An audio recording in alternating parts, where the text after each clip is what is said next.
Hola queridos, estamos reunidos esta noche aquí para recibir la palabra de Dios en nuestro corazón. Bienvenidos a las miles de personas que a través de la televisión, de la radio, del internet están recibiendo también la palabra en su corazón. Estamos estudiando todos estos días temas relacionados con la vida, con la muerte, con la salvación, con el santuario. Antes de abrir el texto bíblico para esta noche, quiero decir que el poder transformador de la palabra de Dios es extraordinario. No importa la situación en que te encuentras, no importa cómo está tu familia, o si tienes un hijo destruyéndose por los vicios, si tu vida financiera está mal, si tu vida espiritual está pésima, te sientes un cadáver espiritual. El poder transformador de la palabra de Dios es extraordinario.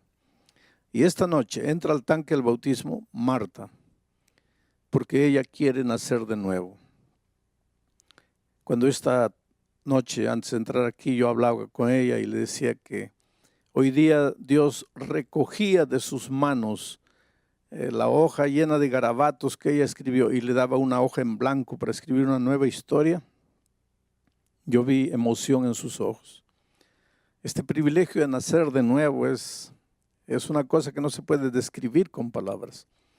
Yo me bauticé con 13 años de edad. Hasta hoy recuerdo la emoción que sentí cuando salí del agua del bautismo. Toda tu vida queda para atrás, tu vida pasada, tus pecados son perdonados.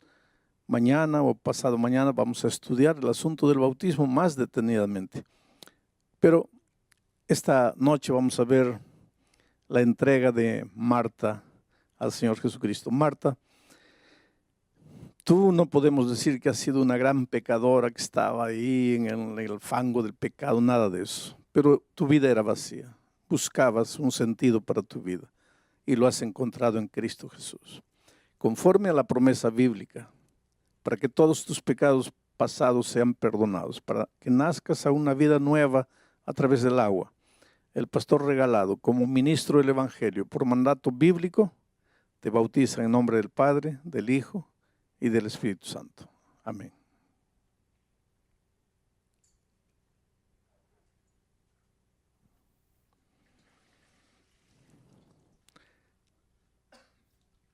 A mí me gusta decir, miren los ojos. Cuando las personas salen de las aguas del bautismo, hay un brillo de esperanza. Las cosas viejas pasaron, he aquí todo ha sido hecho de nuevo. Si uno de ustedes todavía no ha pasado por la experiencia del bautismo, pues nunca van a entender. Porque para entender hay que vivir, el salir del agua y abrir las alas y volar por el azul infinito del cielo que Dios tiene preparado para nosotros. Que Dios bendiga a Marta. Vamos a entrar al mensaje de esta noche. Voy a hacer una pequeña revisión para que ustedes entiendan. El mensaje de esta noche no es fácil de ser entendido. Hay mucho cristiano que lee la Biblia y no logra entender. Esta semana toda estamos diciendo que Jesús es la vida. Él es la vida. La vida no es un periodo de tiempo que respiramos, nos movemos, caminamos, andamos. No. La vida es una persona. La vida es el Señor Jesucristo. Aliás, es interesante esto. Mira, ¿qué es la salvación? La salvación no es una doctrina. La salvación es una persona. Cuando Jesucristo entró a la casa de Zaqueo, Él dijo, hoy ha entrado la salvación a esta casa. Jesús es la salvación.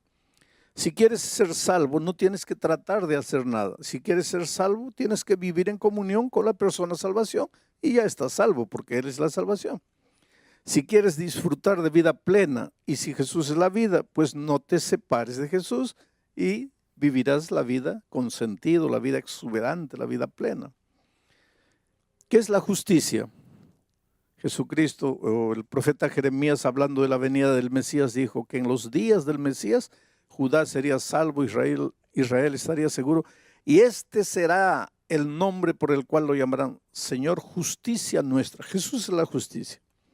¿Quieres ser un hombre justo? Pues ve a Jesús, vive una vida de compañerismo con Jesucristo.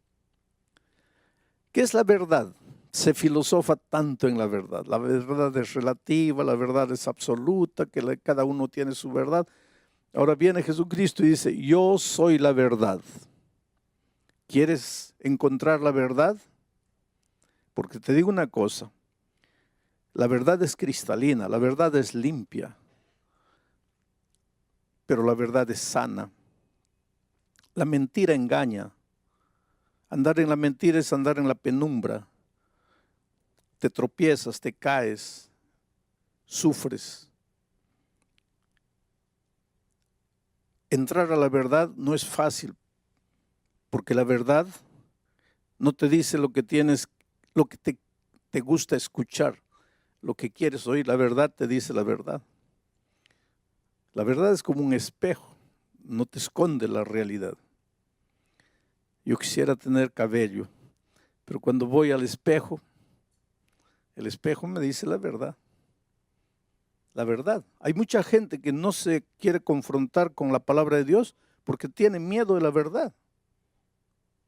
Y sin embargo, ¿de qué vale que yo me ponga peluca, que ande disfrazando, que parezco que tengo cabello? La realidad es mía.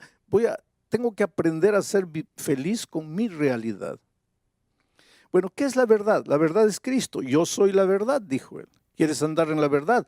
Pues anda con Cristo. Él dijo, yo soy el camino. Hay gente que me dice, pastor, yo no sé cómo salvar mi matrimonio.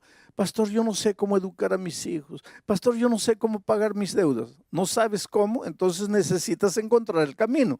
Porque si no sabes cómo, estás perdido. Y si estás perdido, no has encontrado el camino. Y Jesús es el camino. Ve a Jesús, vive con Él, no te separes de Él. Tú te das cuenta que la vida cristiana toda es comunión con Cristo. Es por eso que el centro de la experiencia cristiana es Jesucristo. No es tu ropa, no es la música, no es la comida, no es el cabello, no es el sábado, no es el diezmo. Todo eso tiene su importancia y tiene su lugar en la vida cristiana, pero el centro del cristianismo es Cristo. Por eso el cristianismo se llama cristianismo. El centro de la vida del cristiano no es la iglesia, porque si fuera la iglesia, el cristianismo tendría que cambiar de nombre, tendría que llamarse iglesismo, pero se llama cristianismo, porque Jesús es el centro de la vida cristiana. Y entonces, ¿por qué vamos a la iglesia? Porque Jesús dice que Él es la cabeza y la iglesia es su cuerpo. Y si yo quiero estar con Cristo, tengo que estar en su iglesia, porque simboliza el cuerpo de Cristo. Y si yo amo a Jesús, amo la cabeza y amo el cuerpo. No puedo separar ambas cosas. Bueno, vamos a entrar al tema de esta noche. Aquí está Jesús, Él es la vida. Si Jesús es la vida y yo me separo, entro al territorio de la muerte. No es una muerte instantánea, ya lo dije, es una muerte lenta, paulatina. Ojalá que fuera instantánea, porque si fuera una muerte instantánea, pues me separo de Jesús y muero. Y se acabó, ya no hay dolor, ya no hay sufrimiento, porque los muertos nada saben. El asunto es que esta muerte no es instantánea, es un morir muriendo en gerundio. Desde el momento que me separo de Jesús, empiezo a morir.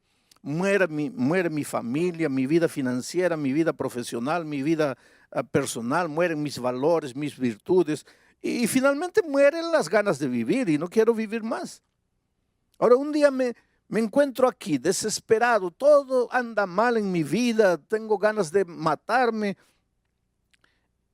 Y yo pregunto, ¿hay solución? Claro que hay solución. ¿Y cuál sería la solución lógica? Pues volver al Señor Jesucristo. Solo que ahí, cuando estoy volviendo al Señor Jesucristo, aparece el enemigo y dice, no. La palabra de Dios, porque el diablo usa la palabra de Dios cuando le conviene. Ojalá que usara la palabra de Dios completa. No, él agarra lo que le conviene. Entonces dice, la palabra de Dios dice, La paga del pecado es la muerte. Y este pecó, por lo tanto tiene que morir. Tiene que morir. Entonces aparece la figura maravillosa de Jesucristo y dice, no, él merece morir porque él se fue, voluntariamente se fue, entró al territorio de la muerte, merece morir, pero yo voy a morir en su lugar. Y él ya no necesita morir, porque él va a transferir todos sus pecados para mí y yo voy a ir a la cruz del Calvario llevando los pecados de él. Él está libre, ya sin pecado, porque ya pasó todos los pecados para mí y yo voy a morir en la cruz del Calvario. Solo que este concepto teórico es difícil de entender por el ser humano. Por eso Dios le dio a Israel la orden, hágame un santuario. Y lo que sucede en ese santuario es la explicación práctica de cómo funciona la salvación. Y entonces anoche dijimos que en Israel, en el santuario de Israel, cuando un pecador reconocía que había pecado y reconocía que tenía que morir por causa de su pecado, agarraba un corderito inocente e iba al santuario, a la presencia del sacerdote, y colocaba el santuario en el altar, colocaba el corderito en el altar y levantaba el cuchillo. Pero antes de eso, antes de levantar el cuchillo, colocaba la mano en el corderito y transfería todos sus pecados para el corderito. Porque si hubo pecado, tiene que haber muerte. Él no quería morir, alguien tenía que morir. En nuestro caso, quien muere es Cristo. Pero para que los seres humanos entendieran de manera vívida eso, existía el sistema de sacrificios. El pecador transfería todos sus pecados para el corderito, que no había hecho nada, que no tenía culpa de nada, y después levantaba el cuchillo y el pobre animalito lo miraba ahí con sus ojitos y él tenía que clavarle el cuchillo y tenía que derramar la sangre y el pobre animalito se movía en los estertores de la muerte y el pecador entendía qué terrible es el pecado, qué terrible es alguien morir por causa del pecado. Pero en el plan de la salvación el pecador no necesita morir, puede transferir su pecado a otro. En Israel al Cordero. Y para nosotros podemos transferir nuestro pecado a Cristo. Y Él murió en la cruz como un cordero, fue llevado al matadero. Y como una oveja muda delante de sus trasquiladores, enmudeció y no abrió su boca, dice Isaías 53. Muy bien, ahora vamos a entrar al tema de hoy. Una vez que había sido sacrificado el cordero, el pecador ya estaba libre de sus pecados, porque ahora todos sus pecados habían pasado al cordero. Y el cordero ya había muerto por sus pecados. Pero no terminaba el ceremonial ahí. Y ahora voy a leer para ustedes lo que dice Levítico capítulo 4, versículo 30. Luego que el corderito había muerto y la sangre se había derramado, luego, con su dedo, el sacerdote tomará de la sangre y la pondrá sobre los cuernos del altar del holocausto y derramará el resto de la sangre al pie del altar. O sea, queridos, escuchen, una vez que el corderito había muerto, la sangre se había derramado, el sacerdote mojaba su dedo en la sangre del cordero y mojaba los cuernos del altar, la parte más alta del altar, y derramaba la sangre en el santuario. Y de esta manera, los pecados del pecador que habían sido transferidos para el cordero, ahora eran transferidos para el santuario. Y aquí viene lo difícil y lo que mucha gente no entiende. Pero ¿por qué tenía que ser esos pecados? Tenían que ser transferidos al santuario. Una vez por año, Dios le daba a Israel una orden. Y les voy a leer la orden que Dios le daba a Israel. Y esto se realizaba una única vez por año. Levítico capítulo 6, versículo 25. Dice así: habla a Aarón y a sus hijos y diles: esta es la ley del sacrificio expiatorio. en el lugar donde se degüella el holocausto será degollada la ofrenda por el pecado delante de Jehová. Es cosa santísima. El sacerdote que la ofreciere por el pecado la comerá en lugar. Antes quiero explicarles esto. Mira, una vez que el sacerdote mojaba su mano con la sangre y la colocaba en el cuerno del altar y derramaba la sangre, comía la carne del cordero. En una ocasión, 2 hijos de Aarón no comieron, quemaron el cordero. Y Moisés los agarró y les dio una reprimenda. Y les dijo, ¿por qué ustedes quemaron? No, porque pensamos que era mejor quemar. No es que pensaron. Es que aquí hay un significado. ¿Y cuál era el significado? ¿Por qué el sacerdote tenía que comer esa carne? Recuérdense que los pecados del pecador habían sido transferidos al corderito. Recuérdense que esa sangre, de cierta manera, estaba manchada del pecado del pecador. Esa carne también. Ahora los pecados eran transferidos para el santuario. Y el sacerdote también asumía de cierta manera los pecados del pueblo al comer de la carne. Ahora, todo esto va a tener sentido en los temas posteriores. Pero una vez por año, ya les estaba diciendo, una vez por año, miren lo que sucedía. Así purificará el santuario a causa de sus impurezas de los hijos de Israel, de sus rebeliones y de todos sus pecados. De la misma manera hará también el tabernáculo de reunión, en el cual reside entre ellos en medio de sus impurezas. Una vez por año tenían que purificar el santuario. ¿Qué día y cómo se hacía esto? En el versículo 29 dice, en el mes séptimo, a los 10 días del mes afligiréis vuestras almas y ninguna obra haréis, ni el natural ni el extranjero que mora entre vosotros, porque en ese día se hará expiación por vosotros y seréis limpios de todos vuestros pecados delante de Jehová. Muy bien, ahora voy a tratar de explicarles este asunto. Miren, cuando el pecador transfería sus pecados al cordero, él se iba libre. Ya no tenía pecado, porque su pecado había pasado para él.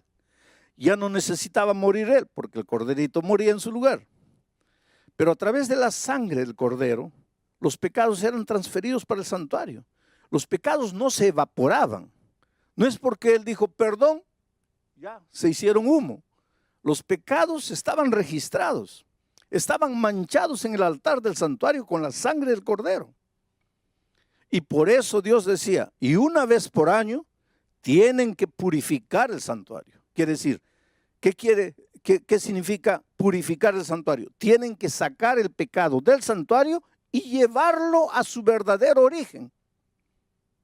Entonces, en ese día, que era llamado el día de la expiación, el sacerdote se vestía una ropa bonita, especial, que solo se vestía ese día, realizaba el sacrificio del cordero y entonces entraba al lugar santísimo, a la misma presencia de Dios, confesando los pecados del pueblo. Mientras el sacerdote estaba haciendo eso en el santuario, el pueblo en el patio estaba orando, suplicando a Dios. Ese era un día de juicio. ¿Pero qué juicio? ¿Juicio de qué? Dios desde el cielo estaba viendo, ¿quién cree que este cordero de verdad murió por sus pecados?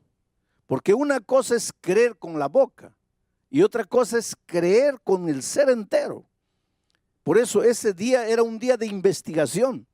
Dios quería saber quién de entre el pueblo realmente creía que ese cordero había muerto en su lugar. Mientras eso, el sacerdote en el lugar santísimo estaba haciendo todo el ceremonial.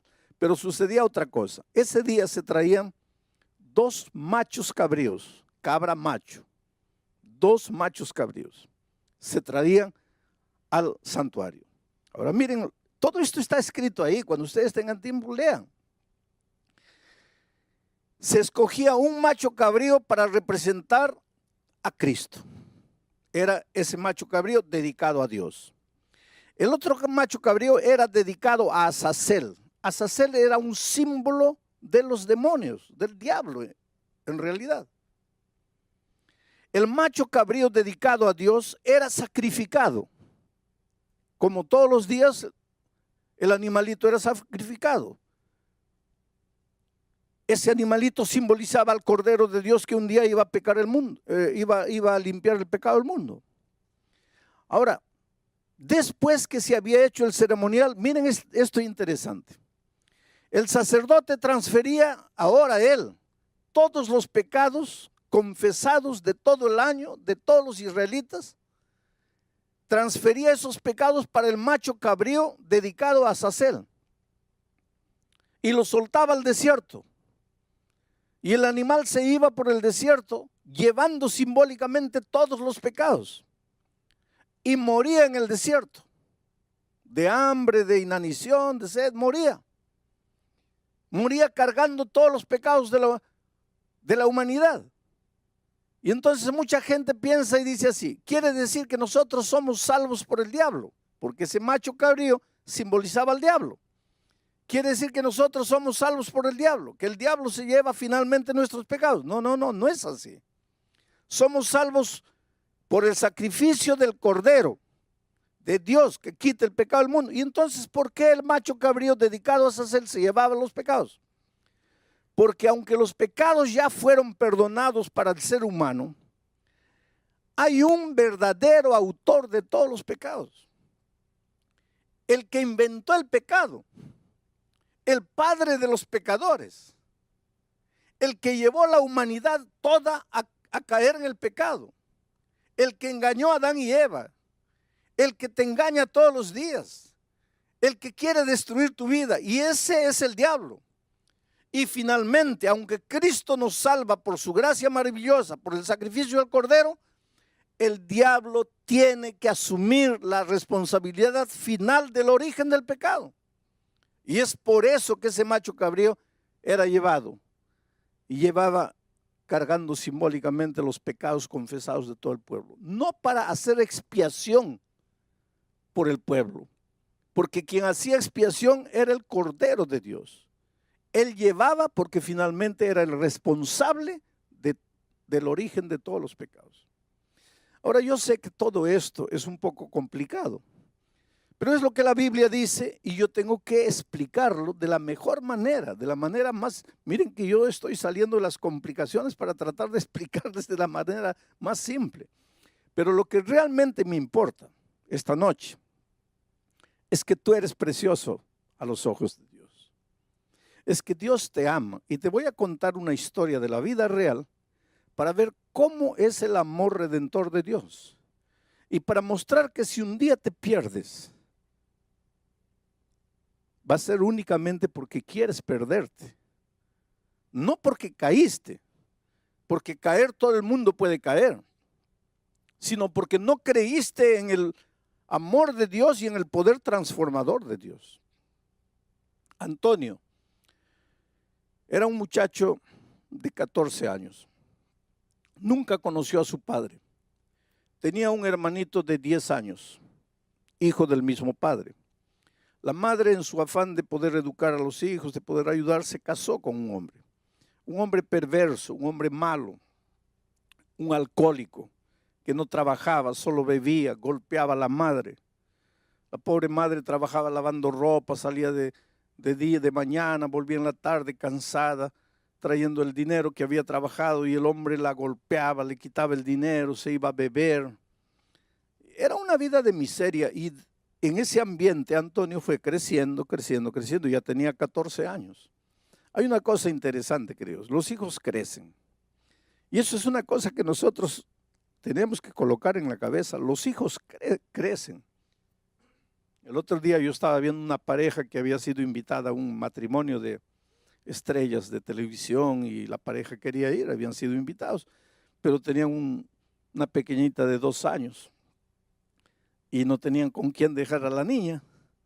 Y la señora estaba molesta y en un arranque de ira dice, ay, pero ¿cuándo crecerá esta niña? Y yo pensaba en mi corazón, ojalá que nunca creciera. Ojalá que se quedara con 2 años para el resto de la vida. Porque ¿qué trabajo te da una niña de 2 años? Que hay que cambiarle los pañales, que hay que acostarla, que hay que darle la comida. Ese es trabajo. Espera que tengan 14 años para que tú veas lo que es trabajo. Esperan que tenga 15 años para que veas lo que es dolor, lo que es sufrimiento. Y ahí te vas a agarrar la cabeza y decir, ay, ¿por qué creció esta niña? ¿Por qué no se quedó con 2 años? Bueno, este muchachito creció, ya tenía 14 años. Desde pequeñito vio a su madre ser golpeada por aquel hombre que no era su padre. Vio a su madre ser abusada. Y fue creciendo con odio en su corazón hacia el padrastro. Y un día el hombre llegó, golpeó a la madre, le quitó el dinero, se fue a beber, volvió completamente ebrio, se acostó en el sofá, estaba durmiendo. Y este muchacho pensó así, lo voy a matar, lo voy a matar. Y fue y agarró un palo enorme, y vino, aprovechando que estaba durmiendo, y él pensó así, pero tengo que darle un golpe, porque si en el primer golpe no lo mato, él se levanta y me mata a mí. Y agarró con toda la fuerza y golpeó, pero pues le falló el tiro. El hombre, el borracho, se despertó y ahora él vino encima del muchacho. Y él tuvo que abandonar esa casa definitivamente. El hermanito de 10 años corrió atrás de él. Y allá en la esquina de la casa le dice, ¿ahora qué vas a hacer? Y el muchacho de 14 años, el hermano mayor, le dice, mira, me voy, porque este tipo me va a matar. Me voy. Y el hermanito de 10 años le dice, pero mira, llévame contigo, porque él la va a descontar conmigo, llévame contigo. Y él miró a su hermanito de 10 años y le dice, mira, yo quisiera llevarte, pero no puedo, porque la vida no va a ser fácil para mí. ¿Cómo sobrevivir? ¿Y para qué te voy a hacer sufrir? Sobrevivir yo de alguna manera voy a lograr, pero contigo. Tú eres un niño, tú necesitas quedarte. Está mamá ahí. Y el hermanito le dice, no, llévame contigo. No, no puedo llevarte, trata de entenderme.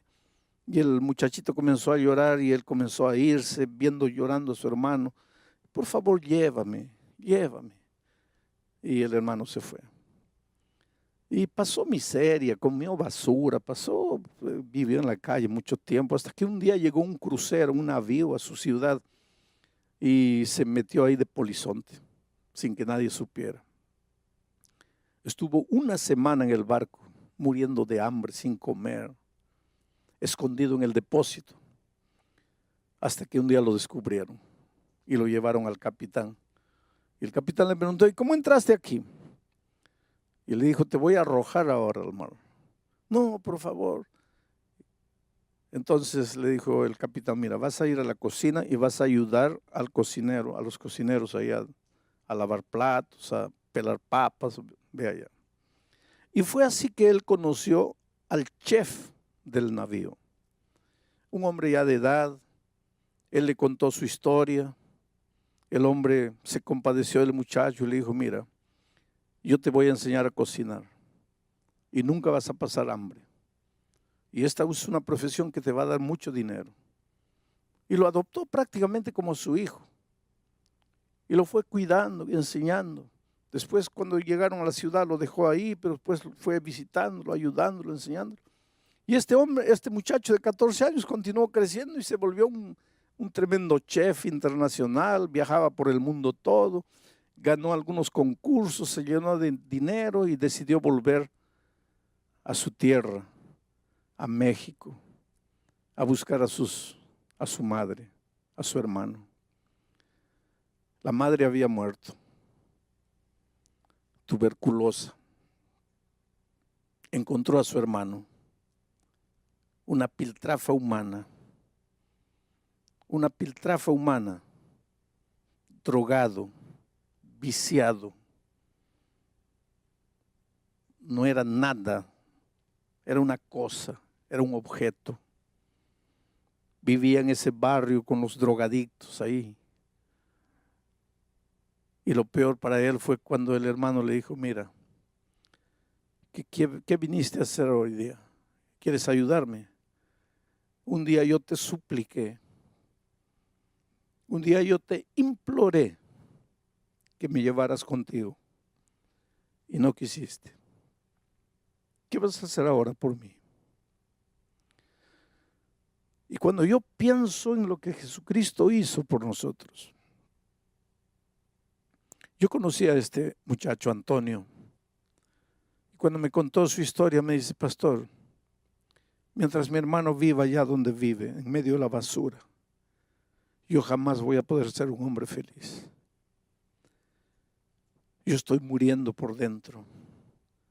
Yo maté a mi hermano. Mi hermano está ahí porque yo no lo llevé, porque yo lo dejé, porque yo lo abandoné. Pero queridos, si un día uno de ustedes se pierde, si un día tú te pierdes, por favor, jamás digas que Jesús te abandonó, porque Él sí dejó todo allá en el reino de los cielos y vino a buscarte. La otra noche dije, cuando Adán y Eva pecaron, ¿qué cosa eran esos dos seres humanos en medio del universo gigantesco? Millones y millones de seres no caídos, de ángeles fieles. ¿Qué cosa era Adán y Eva? Dios podría abandonarlos, dejarlos ahí para siempre, perdidos. Hubieran muerto y se acabó esa raza rebelde. Dios podría haber creado otros mundos, otros hijos mejores. Pero Él dejó todo en el reino de los cielos y vino a esta tierra. Porque tú eres importante. A veces golpeado por la vida, a veces destruido por tus propios errores, atormentado por tu conciencia, azotado por tu culpa. Te preguntas, ¿qué ve Dios en mí para buscarme? Yo no sé. Jamás lo sabré. Porque yo no sé qué vio Dios en mí para buscarme. Una cosa sé. Necesitas parar de correr. Necesitas dejarte encontrar por el Señor Jesús. Necesitas confiar menos en tus fuerzas y más en el amor maravilloso de Jesucristo. Estás inmerso en un mundo materialista, en un mundo consumista, en un mundo humanista que te enseña, saca la energía interior, saca la vibra. ¿Qué energía interior? Dentro de ti solo hay un pozo de frustración, de fracaso. Levanta tus ojos al cielo, clama a Dios, ríndete, entrégate, sométete al poder divino. Dile: Señor Jesucristo, he intentado todo, he luchado solo, estoy cansado, estoy herido, no puedo más. Déjate encontrar por el Señor Jesucristo. Él ya vino a la tierra, Él asumió tu culpa, Él cargó tus pecados, Él murió en la cruz del Calvario por ti. Él fue despreciado, rechazado, azotado, Él sangró. A Él lo insultaron para que a ti nadie te rechace. Las puertas se abrieron. Bienvenido a la familia de Dios. Pero tienes que venir con tus propias piernas. Tienes que querer. Dios no te puede arrastrar. Por eso la Biblia dice: hoy es el día de buena nueva. Hoy es el día de salvación. Allí donde estás, entrégate al Señor Jesucristo. Ríndete. Deja de correr solo, deja de luchar solo. Dale a Dios la oportunidad de hacer por ti lo que tú no puedes. Pero te voy a leer un texto más para terminar el mensaje de esta noche. ¿Qué tiene que ver la historia del sacrificio? ¿Qué tiene que ver el ceremonial de la expiación? ¿Qué tiene que ver lo que el sacerdote hacía en el día de la expiación? ¿Qué tiene que ver la purificación del santuario con nosotros? Hebreos capítulo 9, versículos 12, 13 y 14 dice lo siguiente. Y no por sangre de machos cabríos, ni de becerros, sino por su propia sangre, entró una vez para siempre en el lugar santísimo, habiendo obtenido redención eterna.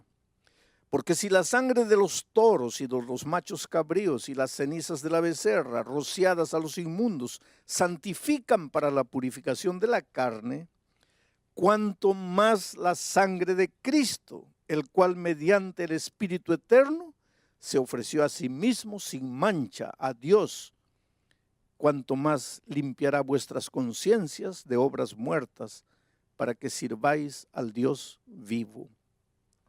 Obras muertas. Oh querido, todos esos animalitos que eran sacrificados en el tiempo de Israel simbolizaban al Señor Jesucristo, que murió para librarte de obras muertas.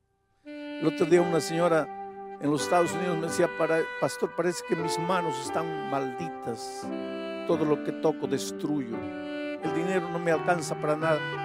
Pues tu vida está llena de obras muertas. Pero tu Dios es un Dios vivo. ¿Quieres que tus obras muertas se transformen en obras vivas?